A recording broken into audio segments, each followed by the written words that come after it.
Good afternoon. We're back with more Marvel Champions, and today will be a spotlight of the Justice aspect.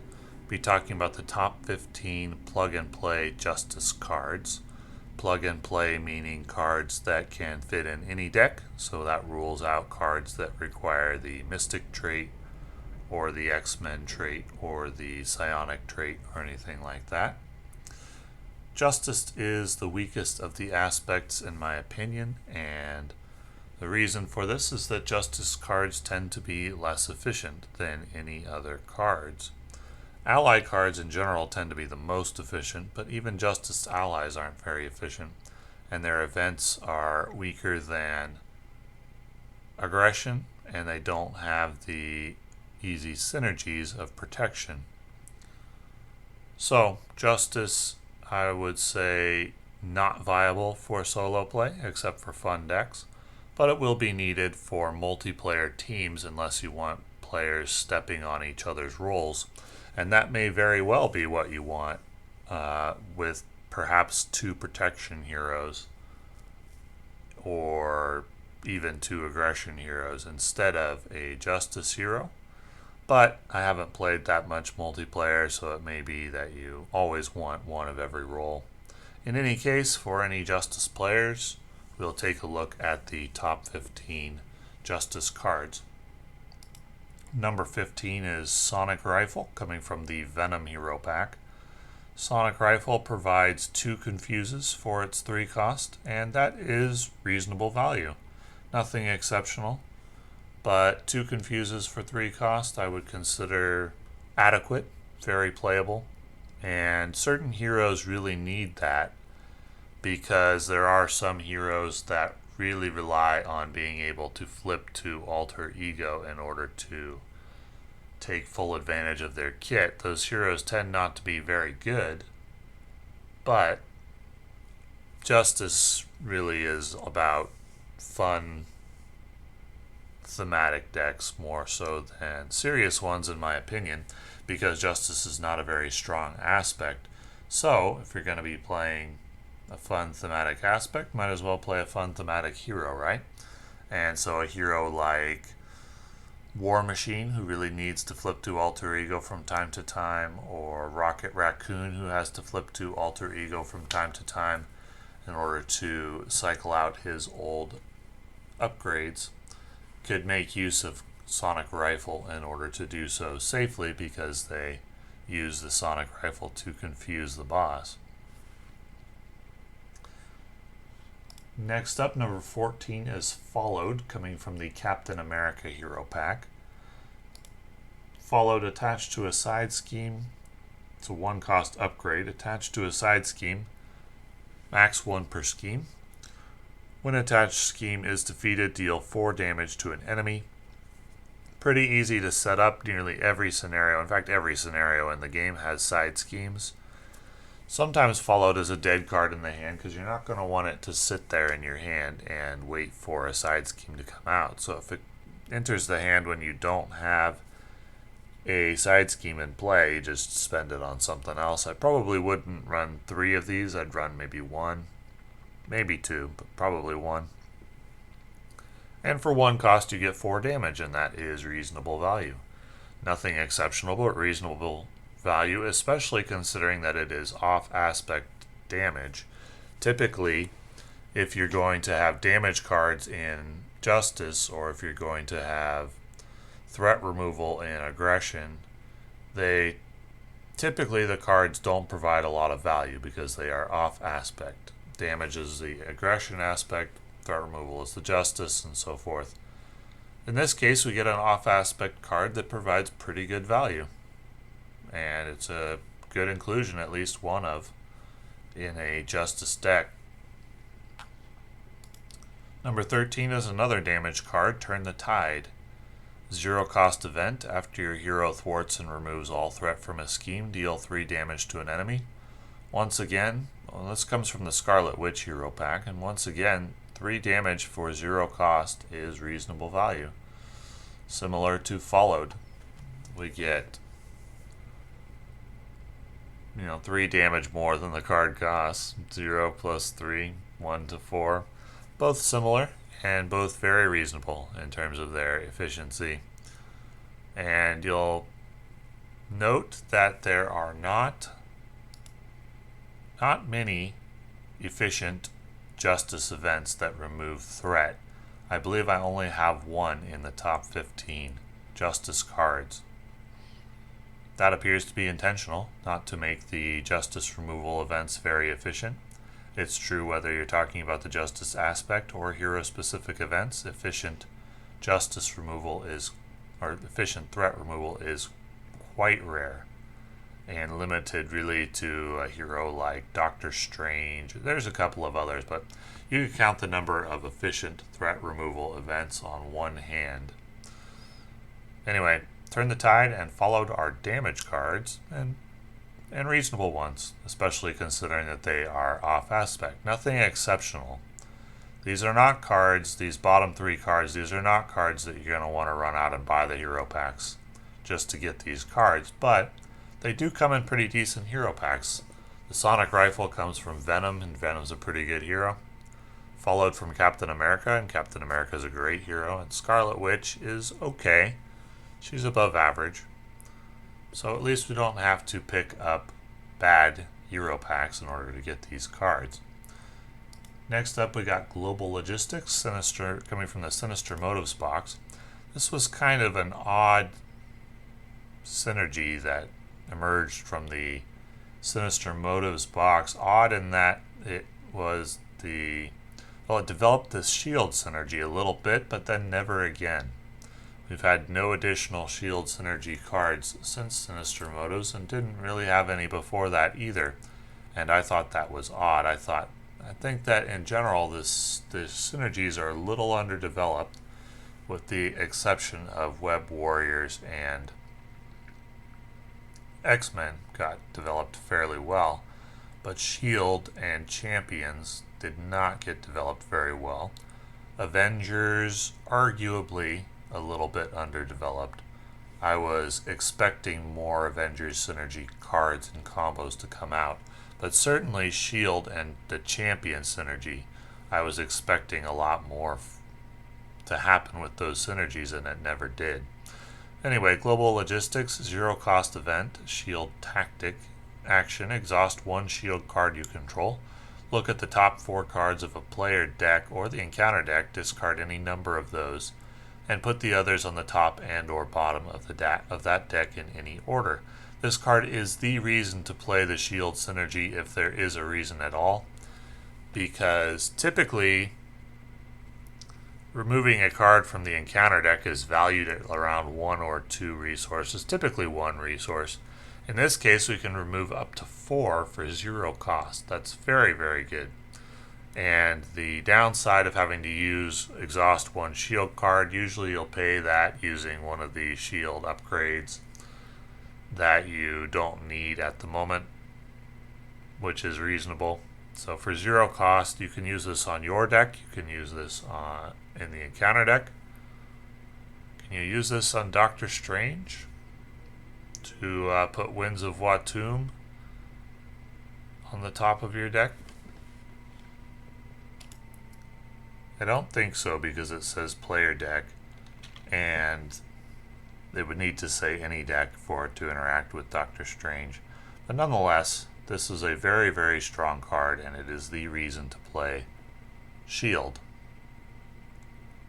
Even with this card, I don't think that Shield is that good, but mostly because this card is Injustice. If there were other strong Justice cards, I think Shield would be much more playable. I'm a little bit surprised that Shield was only really developed in the Justice aspect, and we didn't get any Shield cards from the other aspects. I'm just as surprised that Shield was underdeveloped in general. Anyway, number 11 is Jack Flag, Jack Harrison, coming from the Venom Hero Pack. 4-cost ally, 2 thwart, 1 attack, 3 health. After Jack Flag thwarts, place 1 ammo counter on him. Exhaust Jack Flag and remove 1 ammo counter, deal 2 damage to an enemy. So for the 4 cost, we get 4 threat removal and 4 damage, which is good. 4 threat removal, 4 damage, and a chump block for 4 cost is good value. Nothing exceptional, but it's good value, and compared to the other Justice allies, which tend to be lackluster, Jack Flag is great. He is a Guardian, but that doesn't mean that you have to play a Guardian's deck in order to run him. I like this ally, and I would run him in most Justice decks, particularly because of the lack of availability of other strong Justice allies. What would Jack Flag need in order to be exceptional? Like Psylocke or Wolverine or something like that? He'd probably need 3 attack or something like that. Or, 3 damage from his ammo counters. Or he'd need to cost 3, really. If he just costed 3, he would be exceptional. And that would really elevate the Justice aspect. And I would have no objection to that if he costed 3. But he doesn't. He costs 4. He's still quite good at 4. Number 10, Dazzler, Alison Blaire, coming from the Gambit Hero Pack. Another 4-cost ally with 2 thwart, 2 attack, 3 health, and after Dazzler enters play, confuse an enemy. So we get 4 damage or 4 threat removal, a chump block, and a confusion. That's great. I would consider it very similar in value to Jack Flag. Nothing exceptional, but she is strong. 4 damage or 4 thwart and a confuse and a chump block for 4 is very strong. To be exceptional, she'd need to cost 3, the same as Jack Flag, and I would have no objection to that, but even at 4, she's very, very strong. Not relative to other allies that are available in other aspects, but she's very strong relative to Justice allies. Every card that I've examined so far is strong relative to other Justice cards, but not necessarily strong relative to other aspect cards, with the exception of Global Logistics, which is just strong in general. Next up we have Blindfold, Ruth Aldine from the Cyclops Hero Pack. Blindfold costs 3, offers 2 thwart, 0 attack, and 2 health. After Blindfold enters play, look at the top 5 cards of the encounter deck, discard one of those cards, and put the rest back in the same order. Discarding 1 card from the encounter deck, I would value about the same as I would value a confuse or a stun. And so 2 thwart and a chump block and a discard 1 from the encounter deck is good value. Not exceptional, but good value. About the same value as Jack Flag or Dazzler. Strong for Justice ally, nothing exceptional, but worthy of a top 15 Justice card list for sure. This is also a psionic, and she has psionic and X-Men traits. I don't know that psionic is ever really relevant for an ally, but the X-Men trait certainly is, and she can take advantage of the cost reduction afforded by Uncanny X-Men, or come into play as a result of To Me, My X-Men. Number 8 is Bishop, coming from the Gambit Hero Pack as well. 3-cost ally, 2 thwart, 0 attack, and 3 health. After an enemy attacks you, place 1 energy counter here. When Bishop attacks, remove each energy counter from him. For each counter discarded this way, get +2 attack for this attack to a maximum of 6 attacks. So the ideal use for him is to wait until you are play Bishop, then wait until you are attacked 3 times, build up 3 energy counters, and then unleash an attack for 6, and then use him for a chump block. For 3 costs, 6 damage and a chump block is very strong. Typically an event would cost 3, an event from the aggression aspect would cost 3 and deal 6 damage if you're lucky, but often only, or at least sometimes only 5, like with Uppercut. And with Bishop you get 6 damage and you get a chump block. Now you don't get the versatility of a event like Melee, but you do get the jump block as compensation. That's strong. That's very strong. Nothing exceptional. Once again, very few of the cards in Justice are exceptional in their own right, but Bishop is very strong relative to the other Justice cards and provides good value, and I would include him in pretty much every Justice deck. Next up, we have Clear the Area, the only threat removal Justice event that makes this list. Clear the Area comes from the Rise of Red Skull box, and it offers 2 threat removal, and if this removes the last threat on that scheme, draw 1 card. That's great value. Very strong value for an event. Very strong value for an event of any aspect. And I would include this card in every single Justice deck, probably for a long, long time. I like this card a lot. It's a great card. Threat removal and it cycles itself, so... And the only requirement is that you have to remove the last threat from a scheme, which is very doable since we're trying to keep the schemes clear every round anyway. Great card. This would be an auto-include in the Justice aspect decks for me. Overwatch, coming from the Spider-Ham Hero Pack, a 0-cost upgrade. Attached to a scheme, max 1 per scheme. When any amount of threat is removed from attached scheme by a thwart, discard this card, remove an equal amount of threat from a different scheme.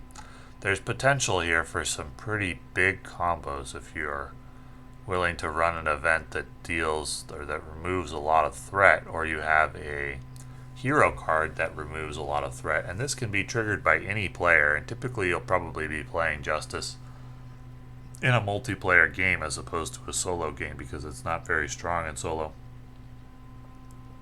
So if one of your teammates removes a large chunk of threat with using a card like one of Doctor Strange's events or anything from any hero really, if you get 2 threat removal from this card, it's fine.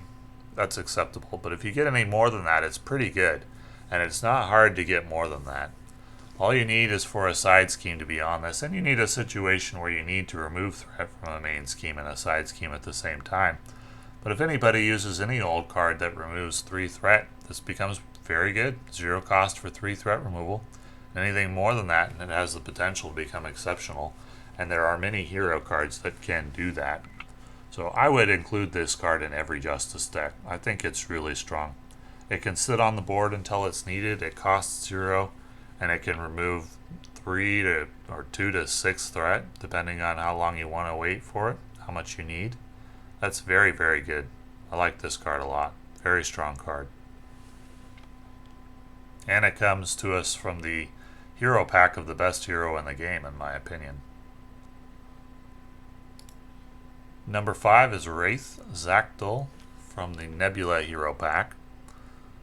3-cost ally, 1 thwart, 3 attack, 3 health. When a boost card is turned face up, exhaust Wraith and deal 1 damage to him. Cancel that card's boost effect. So the ideal usage for Wraith is not to attack or thwart at all, but to cancel 2 boost effects, and then possibly even a third, depending on how nasty the boost effects are, or use him for a chump block. This does not mean it cancels boost icons. It's easy to take a quick look at this card and think, oh, boost icons aren't that valuable, and maybe this card is decent but nothing exceptional. But some of the boost effects are really nasty. Some of the ones that come to mind are boost effects that then make you reveal an attachment to put on the boss. You can cancel that, which is very valuable. That can save you resources. Usually these boss attachments cost resources to get rid of, so that can save you 1 or 2 resources by canceling that boost effect. You can have a boost effect that brings a minion into play. If you're playing against the Green Goblin scenario and he brings in, there's any number of minions in that encounter deck that come into play as a result of boost effects, and that's basically just a straight up minion kill immediately for the cost of 1 damage on Wraith. Very, very strong card, with the only downside being that it needs to sit on the board for a while to take full advantage of it. Comes to us from the Nebula hero pack, which is not a bad hero. She's nothing exceptional, but she's decent. And that is at least a benefit of these Justice cards, is that none of them are really coming to us from terrible hero packs or expansions. Quite the contrary, all of these have been in pretty decent hero packs. So that's at least one nice thing about Justice. Wraith is very, very good. Deceptively good, I think. It's easy to overlook him, but he's incredibly strong, and the harder the scenarios get, the stronger he gets. I like this card a lot, and I would include it in every serious Justice deck. However, there are a lot of scenarios, earlier in the game particularly, that don't have many boost effects at all. And in that case, Wraith isn't that good and probably wouldn't be included. But as the game progresses and more scenarios have nasty boost effects, Wraith is very, very good. He could really save the multiplayer group from a tough boost card. Number 4 is Wiccan. Wiccan coming from the Scarlet Witch hero pack. A 2-cost ally with 1 thwart, 1 attack, and after Wiccan thwarts, discard the top card of the encounter deck for each boost icon discarded this way. Deal 1 damage to an enemy, so you get a guarantee of 2 thwart and a jump block. And then you get a certain amount of damage. We have no way of knowing how much. How much do we need to consider Wiccan as providing good value? Just about 2. If you get 2 damage out of him, he's provided good value. If you get 4 damage out of him, he's provided exceptional value. And 4 damage is very reasonable. You would just need each boost card to have 2, or 1 to have 3, and 1 to have 1. That's going to happen not every time, but pretty frequently. It's probably more common to get 2 damage out of him. But you can get unlucky and get 0 damage. But as long as you get about 2, I'd say he provides good value. And if you get 4, it's exceptional. And that's not that difficult to do. So I include Wiccan in all of my Justice decks. I like this ally a lot. Number 3 is Monica Chang. Monica Chang is... So this is one of the first cards in the Justice aspect that we can say is legitimately exceptional value, even compared to all of the other allies in the game. This is one of the best allies in the game. She comes to us from the Sinister Motives box. She costs 3, has 1 thwart, 1 attack, and 2 health. After Monica Chang enters play, search your deck, hand, and discard pile for a copy of the Surveillance Team support and put it into play. Place 1 Snoop counter on each Surveillance Team you control. So for 3 cost, we get 1 thwart, a chump block, we get to draw a card, and we get to play a 3-cost card for free, which means this card costs 0, essentially, for a 1 attack, and for an attack or thwart of 1 and a jump block, and that is phenomenal. Absolutely one of the best allies in the game, and an auto-include in any Justice deck. No matter which hero playing, I would include Monica Chang if I'm playing Justice. And she buffs the Surveillance Team, so she makes it even more powerful than its base 3 cost initially provided. And this is a very, very good ally. Number 2, Skilled Investigator from the Rise of the Red Skull box. The only reason that this beats out Monica Chang is because the value that it provides is infinite and not static. Monica Chang provides her value, but she doesn't provide ongoing value. Skilled Investigator does provide ongoing value. It's a 0-cost upgrade. Play under any player's control, max 1 per player. After a side scheme is defeated, exhaust Skilled Investigator and draw a card. Play under any player's control, 1 per player. This means you can run 3 Skilled Investigators, give them to 3 players in the game, and then when any of you are drawing, or when a side scheme is defeated, each of you can draw a card. Even if you're playing solo, this is worth running for sure. After a side scheme is defeated, draw one card. If you draw one card with this, it will have cycled itself. If you draw two, it's great value. And drawing two is very reasonable. If you get this out early, you will defeat typically 2 or 3 side schemes per scenario.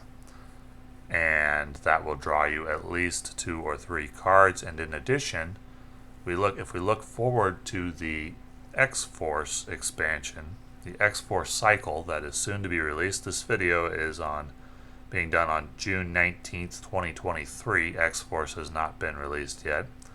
But X-Force brings us player side quests.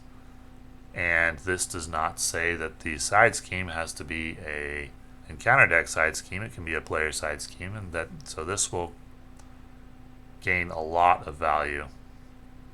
And this card alone will elevate the justice aspect because of how it will synergize with player side schemes. It will mean that you're drawing more cards with this per game than you would have otherwise.